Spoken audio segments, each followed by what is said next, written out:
So my freshman year was a blur. I was a very rebellious child.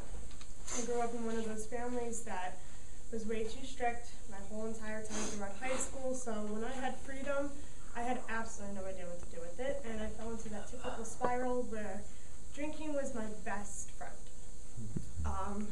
Looking back, I regret a lot of it. Absolutely hated some of the things that I did because I don't remember doing them and I got them told to me the next morning. Some of them are great, some of them aren't. I got kicked out of a cigarette party. Don't know how you do that, but you end up doing that. Well, normally when you get this way, you decide not to go to class anymore. You know, it's all about the drinking anyway. Who needs to be at class? I didn't want to be, so I didn't go. But my second semester, freshman year, class just like this, 9 o'clock in the morning, 3 days a week, I had to go. I just had to go to this class. And it wasn't something phenomenal that was going on. It wasn't like we were shooting rockets off for 50 minutes every morning, because that would have gotten me up. It was a very, very stupid English writing class. Boring as anything, worst professor in the world, but I had to be there. Because there was this guy there.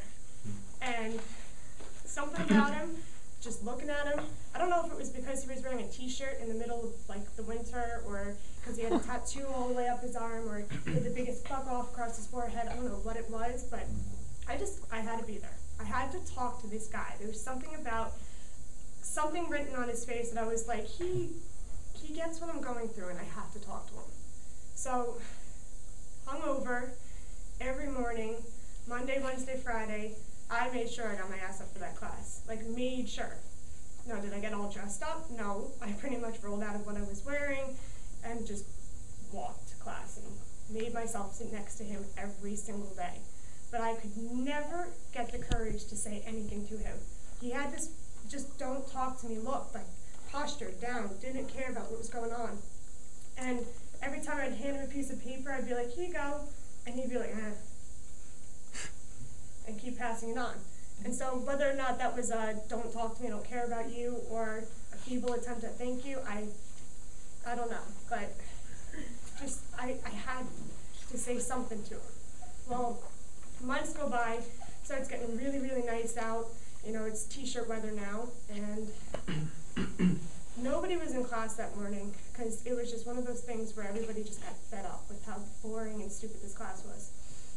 And our teacher was sitting in the back of the classroom, putting up a projector, and she was doing a PowerPoint right behind us, and she did not pay attention to what we were doing the whole entire time.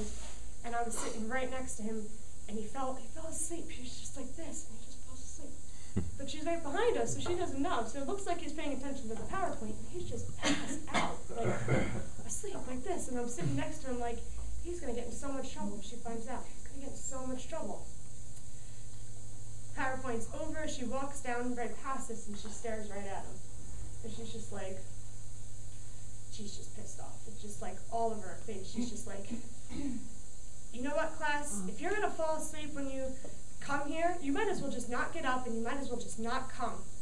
And something came over me, and I just like got this courage just built up, and I took my pencil and I just chucked it right at him, and it smacked him right here in the forehead. And he's like, wakes up, looks at me, and I will tell you, it has been love from the first, what the fuck was that for?